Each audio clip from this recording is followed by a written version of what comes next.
నమస్తే రమ్మగారు. నమస్తే జయ. సరదా కథ ఏదైనా చెప్తారా? టర్కీ కథ ఇది కాదు. సరే, బసరా నగరాన్ని మన అరేబియన్ నైట్స్‌లోదనమాట కథ. ఖుస్రు గారిని ఒక రాజుగారు పరిపాలించేవాడట. ఆయన తను చిన్నప్పుడు చదువుకున్న స్కూల్లో ఏదో ఒక పాఠశాలలో చదువుకున్నాడాయన. ఎవరైనా అనాథ పిల్లలు వాళ్ళు తన తర్వాత స్కూల్లో జూనియర్లు, నేను కూడా అదే స్కూల్లో చదువుకున్నానండి, నాకెవరు లేరు, సహాయం చేయండి అని వస్తే వాళ్ళకి సహాయాలు చేసేవాడు. అలా ఓసారి అబ్దుల్లా అని ఒకడు ఈయన దగ్గరకు వచ్చాడు. వస్తే ఈయన ఏం చేస్తావు? ఏదైనా చేస్తానంటే, సరే గుర్రాల సంరక్షణలో వీణి పెట్టారు. గుర్రాల సంరక్షణలో పెట్టి ఈ అబ్దుల్ అన్నవాడు చిన్నప్పటి నుంచి వాడికి ఒక రకం ఉంది. ఏదైనా వాడి చేతిలో పెట్టి వాళ్ళకి ఇవ్వు అంటే అందులోంచి కొంచెం తీసుకుని ఇవ్వటం వాడి స్టైలు. ఓహో! పక్క వాళ్ళకి ఇచ్చేటప్పుడు కూడా వాడు ఏమీ తీసుకోకుండా ఏనాడు ఇచ్చిన వాడు కాదు, వాడు చాలా జాగ్రత్తగా ఉంటాడు ఆ విషయంలో. గుర్రాలకి దాణాలు అవి వస్తాయి, పెట్టాలి వాటికి. వీడు గుర్రాల దాణాలో కొంత తీసి పక్కకు పెట్టి బయట అమ్మేసుకుంటున్నాడు. ఎంతో వస్తుంది కొంచెం, అయినా సరే అక్కడి నుంచి దాణా కొనటానికి వాళ్ళకి డబ్బు ఇవ్వటాలు అవి ఉంటాయి కదా, అందులో కూడా కొంత మిగులుస్తున్నాడు. కేజీ ఇచ్చి నువ్వు 950 గ్రాములే ఇవ్వు, మిగిలిన 100 గ్రాములుకి డబ్బులు నాకు ఇచ్చేసేయి, అలా కూడా మాట్లాడుకునేవాడు. ఎంత ఉంటుంది కదా, ఇంత ఇవ్వాలి వస్తువు, కొంచెం తగ్గించు, అదేలే దాని వారటి డబ్బులు నాకు ఇచ్చి. ఓకే. ఇది ఎలాగో ఖుస్రు గారికి తెలిసిపోయింది. ఇది ఇప్పుడు ఒకటి చేస్తున్నాడు అనుకో, చుట్టుపక్కల వాళ్ళు చూస్తుంటారా, ఏదో సందర్భంలో ఎవరికో చెప్తారు వాళ్ళు, అమ్మో వాడు భలే మిగుల్చుకుంటాడని. అట్టించి అటు ఇటు అందరికీ తెలిసిపోతుంది. అక్కడి నుంచి ఏం చేశారు ఈయన, ఇది లాభం లేదని వీడిని ఇంకో చోట పెట్టాలి. ఇప్పుడు ఆయన ఉద్యోగంలో పెట్టుకున్నాడు. నా స్కూల్లో నా చిన్నప్పుడు నాతో పాటు చదువుకున్న వాళ్ళు, నా వెనకాల చదువుకున్న వాళ్ళకి నేను సహాయం చేస్తానని ప్రకటించుకున్నాడు. పీకాతలు బారేసి పో రోడ్డు మీదకి అన్నాడు అనుకో, రాజుగారు సహాయం చేయడానికి పేరు వస్తుంది. అందుకని ఆయన ఏం చేశాడు, ఇలా కాదని 100 మంది సైనికులకి జీతం ఇచ్చి రసీదులు తీసుకురావాలి. 100 మంది, ఇప్పుడు మన వాలంటీర్లు ఇలా వీళ్ళు ఉన్నారుగా, వీడు పోయి డబ్బులు ఇస్తారు, వాడు రసీదు ఇస్తాడు, తీసుకురావాలి. దానికి పెట్టాడు. వీడు 100 మంది సైనికుల దగ్గర నుంచి తలా 3 కానీలు 5 కానీలు, నీ జీతం అంతా నీకు తెచ్చిస్తా, ఏదన్నా ఇవ్వు నాకు అని తీసుకునేవాడు. వాళ్ళు ఇచ్చారని వీళ్ళకి చెప్పేవాడు, వాళ్ళందరూ ఇస్తున్నారు నువ్వెందుకు ఇవ్వవు అని ఇంకోటి దగ్గర నుంచి తెచ్చేవాడు. 100 మంది దగ్గర నుంచి తలా ఒక 3 కానీలు వస్తే 300 కానీలు, ఏం తక్కువ అది మరి. కొన్ని రోజులు గడిచింది. ఈ కానీలు ఇస్తే కానీ జీతం ఇవ్వడు, 3 రోజులు తిప్పించుకుంటాడు, వాడికి డబ్బులు అవసరం వస్తుంది. 3 కానీలు చేతిలో పెడితే మన డబ్బులు మనకు వస్తాయి, ఇలా భావించి ఇచ్చేస్తారు జనం. కొన్ని రోజులకి రాజుగారికి అది కూడా తెలిసిపోయింది. సో వీటికి డబ్బుల వ్యవహారంలో వీడిని పెట్టకూడదు అని చెప్పి తోటమాలీలకి అజమాయిషి, తోటమాలీలో ఇక డబ్బులు లేవు ఇక్కడ వ్యవహారంలో, ఓన్లీ తోటమాలీలు చాలామంది ఉంటారు, వాళ్ళ మీద అజమాయిషి చేసి పని చేయించాలి, వాడి జీతం వాడికి ఇస్తాం. ఇక్కడెక్కడ డబ్బు వ్యవహారం లేదు, కేవలం పని ఉంది. వీడిని అక్కడ పెట్టారు. పెట్టేసరికల్లా ఏమైంది, సరే చేస్తున్నాడు, ఎక్కడ డబ్బులు పిక్కేందుకు దొరకటల్లా, అలాగే నడుస్తుంది. ఈ ఖుస్రు గారికి 5గురో 7గురో కొడుకులు ఉన్నారు. అందులో చివరి కొడుకు పిచ్చల్లరివాడు. వాడు ఒక పెద్ద బంతి చేయించుకున్నాడు ఆడుకోవడానికి. వాడు దాన్ని తన్నుకుంటూ ఉద్యానవనంలోకి వచ్చాడు, ఈ తోటలోకి. వచ్చినప్పుడు ఏమైంది, ఒక మూల నుంచి ఫెడేల్మని తన్నాడు దాన్ని. ఆ పక్కన కొంచెం అదాటుగా నుంచున్న అబ్దుల్లాకి తగిలింది ఆ బాలు. నీకు ఊరికే ఇట్టా తగిలితే వేరు, ఎక్కడి నుంచో వచ్చి ఫెడేల్మని మొహం మీద తగిలితే విరుచుకు పడిపోరు. అంతే. అబ్దుల్లా కాస్త పడిపోయాడు, బ్యామన్నాడు, పెద్ద కేక పెట్టి పడిపోయాడు. కుర్రాడు పరిగెత్తుకొచ్చాడు రాజుగారు అబ్బాయి, చూస్తే ఏముంది, విరుచుకు పడిపోయాడు. వీడెవడు, అడిలిపోయాడు పిల్లాడు. నాన్నకి తెలిస్తే ఇంకేమైనా ఉందా. సరే అక్కడ ఏవో నీళ్లు పడుతుంటే మొక్కల్లోకి నీళ్ళు ఎత్తి వీడి మొహాన్ని చల్లాడు. ఈ అబ్దుల్లా లేచుకొచ్చుని, మీ నాన్నగారు చెప్తా ఉండు నీ సంగతి అన్నాడు. అనగానే పిల్లాడు బేరమని ఏడ్చాడు. చెప్పద్దు ప్లీజ్ అంటే వీడేం చేశాడు, ఈ అబ్దుల్లా చూస్తే కుర్రాడు రాజుగారి అబ్బాయి ఒక 7 ఏళ్ళవాడు, మంచిగా చుడీదార్ గిడిదార్ వేసుకుని బాగున్నాడు. వాడి మెడలో ఇట్ట పొడుగ్గా ముత్యాల హారం ఉంది, అది నాకు ఇచ్చి నేను చెప్పనన్నాడు. కుర్రాడు ఏదో ఒకటి ముందు నాన్నకు తెలియకూడదు అంతే, బంతాడిని వాడు ఇంకా నాన్నకు తెలిసిందా నువ్వు చంపేస్తావు ఎవరినైనా అంటాడు, కట్టడి చేస్తాడు, బళ్ళోనే కూర్చోబెడతాడు, బంతి ఆడనివాడు. ముత్యాల హారం ఇస్తే సరిపోతుంది, తీసిచ్చేసాడు. వాడు ఆడుకోవడానికి వచ్చినప్పుడల్లా వీడు ఏదో ఒక నాణ్యమో బడి వంటి మించి తీసుకోవటం మొదలుపెట్టాడు. 10 రూపాయలు పట్టుకురా నాకు పని ఉందంటే వాడు లోపలికి వెళ్ళి అక్కడ ఇక్కడ చూసి ఎక్కడో చోట నాణ్యాలుంటే 4 పట్టుకొచ్చి ఇచ్చేసేవాడు పిల్లాడు. ఈ వేలుకుండే ఉంగరమో, చేతికుండేదో, బాజు బందో, నడుముకున్నదో, తలకు మంచి కుచ్చు టోపియో ఏదో ఒకటి ఎత్తి అబ్దుల్లా చేతిలో పెట్టేవాడు. రోజులు గడిచినాయి. ఈ తోటమాలీలు రాజుగారి అబ్బాయి తోటలోకి రావటం, వచ్చినప్పుడల్లా నగో నాణ్యమో రూపాయిలో ఈ అబ్దుల్లాకి ఇవ్వటం కనిపెట్టేశారు. కనిపెట్టేసి ఓ రోజు అబ్దుల్లాతో అన్నారు, నువ్వు దుర్మార్గుడివి, రాజుగారి అబ్బాయి దగ్గర నుంచి అన్ని నగలు కొట్టేస్తున్నావు, మేము రాజుగారితో చెప్తామన్నారు. అనేసరికి అబ్దుల్లా బెదిరే రకం కాదు, వాడు చాలా గట్టి ఘటం, మామూలు వాడు కాదు వాడు అన్నాడు, నేను చెప్తాను, రాజుగారి అబ్బాయి నాకు ఇచ్చే నగా నాణ్యాల్లో వాటాలు అడుగుతున్నారు మీరని చెప్తా. శభాష్. వీడు కంగారు పడ్డారు. ఇప్పుడు వీడి మీద మనం రిపోర్ట్ చేయబోయి వాడే మన మీద రిపోర్ట్ చేసేలాగా, వాడు లంచగొండ అయితే మమ్మల్ని కూడా లంచగొండం చేస్తాడు. బతులు అడుగుతున్నారు, బాబు నీకు పుణ్యం ఉంటుందిరా నాయన, చెప్పద్దురా అట్లా ఏం చెప్పద్దు, నువ్వేం మాట్లాడద్దు. ఎందుకంటే రాజుగారు వీడు అబ్దుల్లా పూర్వాశ్రమంలో పెద్ద స్కూల్లో ఆయన 10th క్లాస్ నుండి వీడు 1వ క్లాస్లో ఉన్నారు. ఆ స్కూల్లో సీనియర్ జూనియర్ ఫ్రెండ్షిప్ ఉంది వాళ్ళ మధ్య. మనకేముంది ఫ్రెండ్షిప్, మన కొట్టి రాజుగారు తోటమాలి, ఇంకేం లేవు ఇక్కడ. బాగా బతిమలాడితే ఈయన అన్నాడు, ఈ అబ్దుల్లా వాడు అక్కడ కూడా ఊరుకోలే, తలా ఒక 4 కానీలు ఇస్తానంటే ఓకే, లేకపోతే మీ పేరు చెప్పేది అన్నాడు.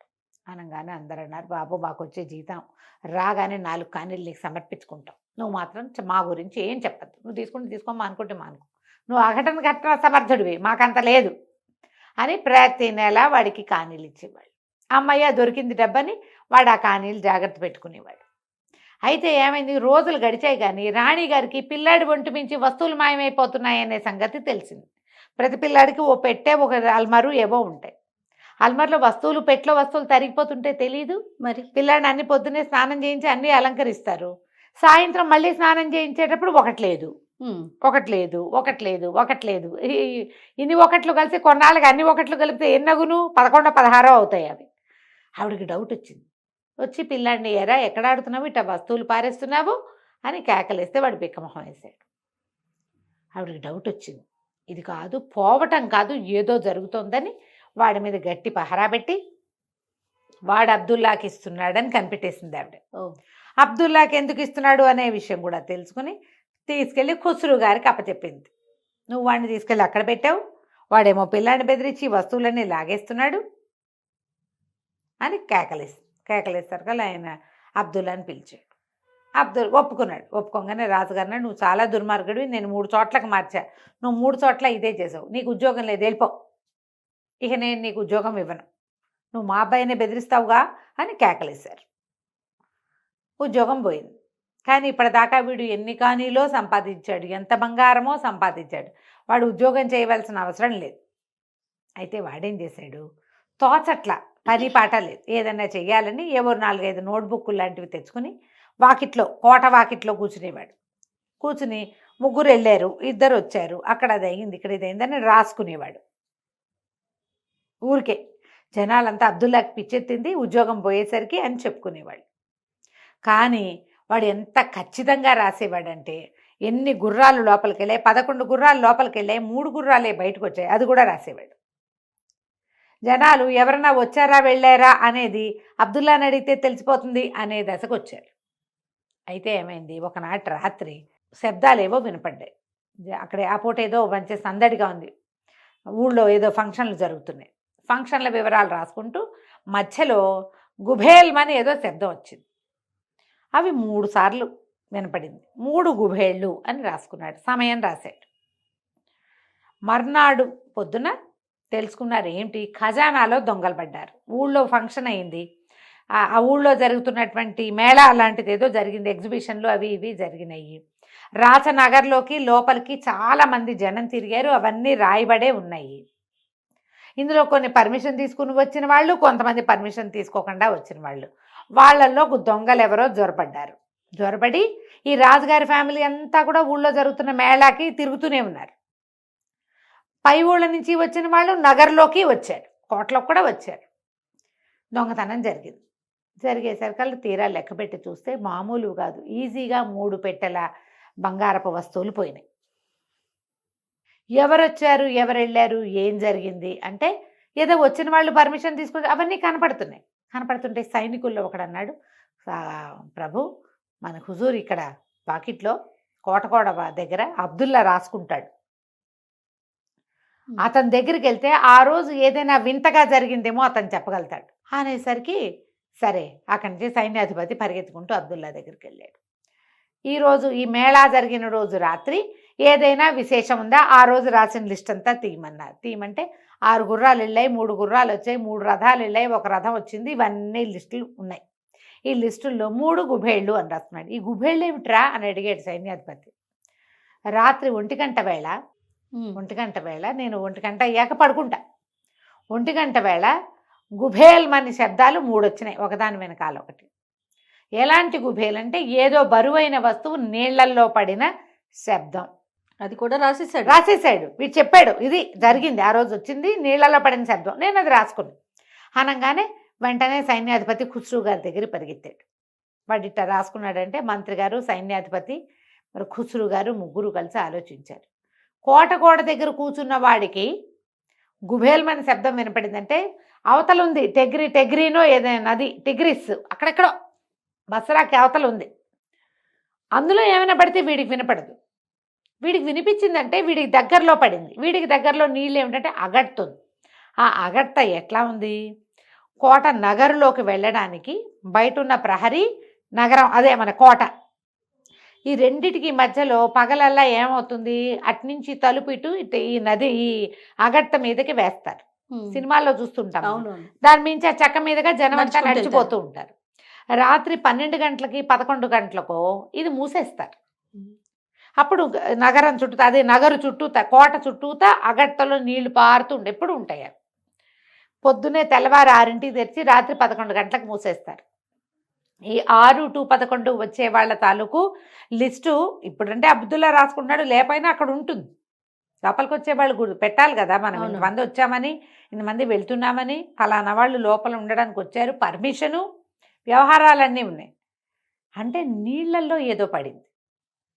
అగడ్త నీటిలో ఏం పడి ఉంటుంది? అగడ్తలో ఒక 25-30 మొసళ్ళు ఉన్నాయి. ముందేం చేశారు, మొసళ్ళన్నీ పట్టేసి అగడ్తలో దిగి ఈది చూస్తే 3 పెట్టెల్లో బంగారం దొరికింది. ఏం జరిగింది ఆ రోజు? ఈ బయట జరుగుతున్న మేళాతోటి బోళ్ళంతమంది పర్మిషన్ ఉన్నవాళ్ళు, లేని వాళ్ళు, పర్మిషన్ ఉన్న వాళ్ళ వెనకాల దూరిపోయిన కొన్ని దొంగ మొహాలు లోపలికి చేరారు. ఖజానా దగ్గరున్న సైనికులు కూడా కొంతమంది మేళాలో పాల్గొనడానికి వెళ్ళారు, కొంతమందికి చుట్టాలు వచ్చారు. వీళ్ళంతా ఆ పూట తాగి తిని కొంచెం ఎంజాయ్ చేశారు. కొంచెం అప్రమత్తంగా, ఏం హడావిడి లేదు, మామూలుగా చాలా జాగ్రత్తగా ఉండేవాళ్ళు, అప్రమత్తంగా ఉండేవాళ్ళు. ఇక్కడ అప్రమత్తత వచ్చింది. అప్పుడు ఏం చేశారు, కొంతమంది దొంగలు లోపలికి వెళ్ళిపోయి 3 పెట్టెల్లో సామాన్లు సర్దేశారు. ఈ సద్దుడు వ్యవహారం అయ్యేసరికల్లా 11 దాటిపోయింది, తలుపేయబడింది. జనాలతో పాటు బయటికి చేరిపోదామనుకున్నారు, అది కుదరలా. అందుకని ఏం చేశారు, అగడ్తలో పడేసి పెట్టుకుంటే ఎప్పుడో అవకాశం ఉన్నప్పుడు ఆ పెట్టెలు లాక్కోవచ్చు. ఎవరు అగడ్తలో దిగి వెతుకుతారు? అనుమానం రాదు కదా. కాకపోతే వాళ్ళ నీళ్ళల్లో పడేసినప్పుడు పెద్ద పెట్టెని 4వ అంతస్తు నుంచి కింద ఉన్న నీటిలో వేస్తే గుబేల్మని శబ్దం రాదు. ఆ గుబేల్ శబ్దం వీడు రాసేసాడు. ఆ శబ్దంతో వీడని పట్టేశారు. అది పట్టుకున్నారు. ఇక దొంగలు దొరక్కపోయినా వస్తువు మొత్తం పూచిక పుల్లతో సహా దొరికిపోయింది మొత్తం. ఎందుకంటే ఈ లోపల ఉన్న వాళ్ళు చల్లగా పడుకున్నారు, దొంగలు తెల్లవారి కామ్గా లేచి వెళ్ళిపోయారు. తర్వాత ఎప్పుడో తీసుకుందాం అనుకున్నారు, అప్పటికి అవకాశం దొరకల. కానీ అబ్దుల్లా రాసిన కాగితం వల్ల ఈ ఖజానాలో ఎప్పటి నుంచో 100 సంవత్సరాలుగా వీళ్ళ వారసత్వంగా వస్తున్న నగలు, రత్నాలు అన్నీ ఎక్కడొక్కడే ఉన్నాయి. 3 పెట్టెలు మళ్ళీ ఖజానాలోకి చేర్చేశారు. లెక్క ప్రకారం, జాబితా ప్రకారం రాసేసుకుని, రాజుగారు అబ్దుల్లాని నాకు సలహాదారుగా ఉండు గారు, నువ్వు ఈ రోడ్డు మీద కూర్చోవద్దు, ఎవరినైనా కొంతమందిని కూర్చోబెట్టి రాయించుకుందు, కానీ ఈ పని నువ్వు అధికారికంగా చేద్దు, ఇప్పుడు సరదాగా చేసావు. తోచక చేశాడు వాడు, తోచక చేసింది వీళ్ళకి హెల్ప్ అయిందనమాట. ఆ తర్వాత ఈ అబ్దుల్లాని లోపలే ఉంచుకున్నారు. డబ్బుల వ్యవహారం లేదు, కేవలం సలహాదారుగా ఉండి వాడికి మంచి జీతము, ఇల్లు, వాకిలి, గుర్రాలు, ఆ తర్వాత రథాలు ఏర్పరిచి వాడి కింద ఒక 10-15 మంది కుర్రాళ్ళని ఏర్పరిచి ఊరు నుంచి వార్తలు, అన్ని చుట్టుపక్కల బస్రా నగరంలో అన్ని రకాల వార్తలు సేకరించి రాసుకునేలాంటి విధానాన్ని ప్రవేశపెట్టి అబ్దుల్లాని సలహాదారుగా పెట్టుకున్నారు. కథ కంచికి మనం ఇంటి. చాలా బాగుందండి. నమస్తే. నమస్తే.